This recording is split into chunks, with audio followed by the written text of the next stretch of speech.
good morning everyone, and thank you for joining us here today for the Tall Towers Breakfast Forum.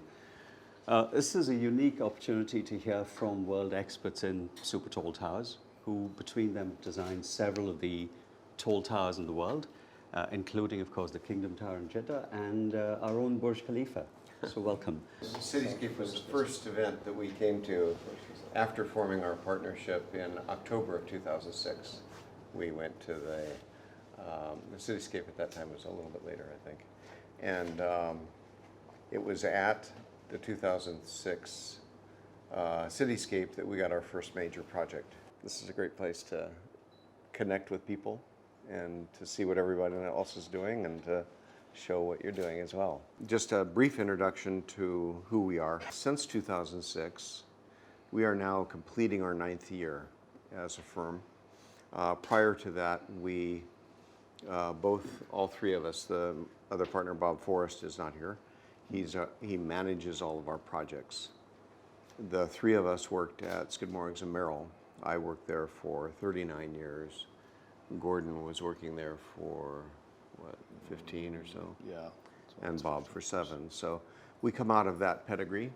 It's manageable for us because we can be involved in every project at every phase and stay on top of what's being done. We feel very fortunate to have participated in the competition for the DMCC tower and to have been selected to move forward to develop the tower and to help the master plan. And one of the aspects of super tall towers is that it's a science in and of itself. It's different than for architects and engineers. It's different from doing a, say, 50-story building. Just about anybody can do a 50-story building these days. I mean, if they have some general experience in towers. The difference between a 20-story building and a 50-story building is not a great deal of difference from an engineering perspective. But when you start going into 100 stories plus,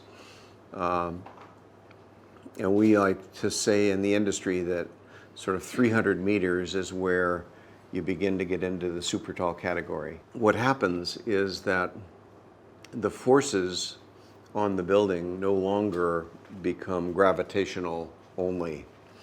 They are gravitational, but they are also horizontal forces, the wind. So these horizontal forces that play on the building have a significant impact on how the building gets designed and engineered. When the wind is blowing at the building, you know, the natural inclination is to think, well, it's going to blow it over like that, you know? But what happens is the wind has to get around that building. And as it gets around that building, it starts moving sideways. And it starts to then combine with the wind that is moving past the building, and you get higher speeds. And the wind is blowing like this, and it begins to create a vortex action on the side and on the back of the building because there's a void back here. You know, it's trying to fill that void. And if you look at a rock in a stream, a moving stream, you'll see how the water sort of eddies at the back of those rocks. Well, it does the same thing in a building, but it does it all the way up the building. So if you taper the building, or if you manipulate the profile of the building, that eddy changes from floor to floor and has less of an opportunity to organize across the building, and therefore the forces are mitigated. Yeah, they are reduced. And that, in turn, reduces the quantity of steel and concrete that you have to have in your building. These are just a few of the things that make super tall design and engineering different than a normal building. What's driving all of that is really the sustainability of the project. What we're concerned about is the embedded carbon. There's a lot of conversations made about energy and energy use. And while that's very important, the reason that you're trying to reduce energy is because what you're trying to do ultimately is save on the carbon emissions of the project. So the building is inherently more efficient and more sustainable because it uses less. The most sustainable way that you can think about that is to create a mixed-use community. Placemaking. It's a placemaking exercise, and there's a tremendous amount of efficiency associated with that in terms of commuting or in terms of infrastructure that's required to get you from one place to another. And really creating a space that is unique and special, comfortable. This is a unique project, and we couldn't think of a better way to begin the kickoff to our next generation of super tall. DMCC has been extremely articulate about their expectations of the quality of this project. They expect the best, and they expect a vision from us and frankly from themselves to deliver a product for Dubai that will advance what's currently on the market. It's even at the conceptual stage, the questions that were being asked are very, very specific and user-centric. And when we talk to the client, it's always about people.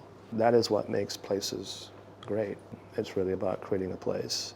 A project of this nature is a complex brew.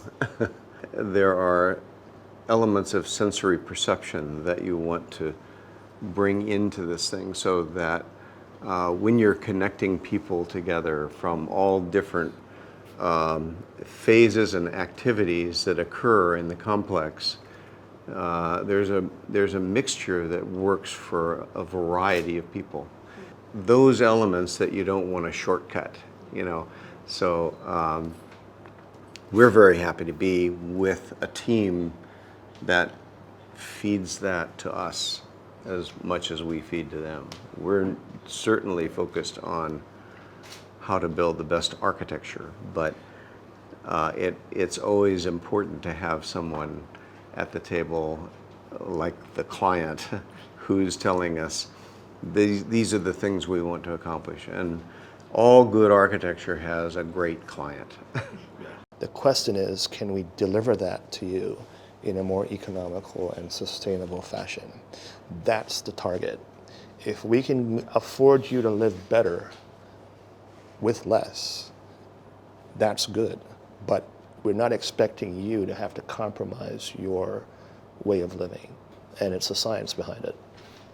When Adrian talks about science and art, we try to hold beauty as one of the what we call key performance indicators of the work that we do. If we're going to measure quality, and some of it is tangible, we can measure certain things, but beauty is almost intangible. It's in the eye of the beholder, and frankly our client. But when we strive to create a place that's world class or landmark status, we think we have an opinion about that, but ultimately you will be the judge of that. There are a few great places that you just want to go to in this world.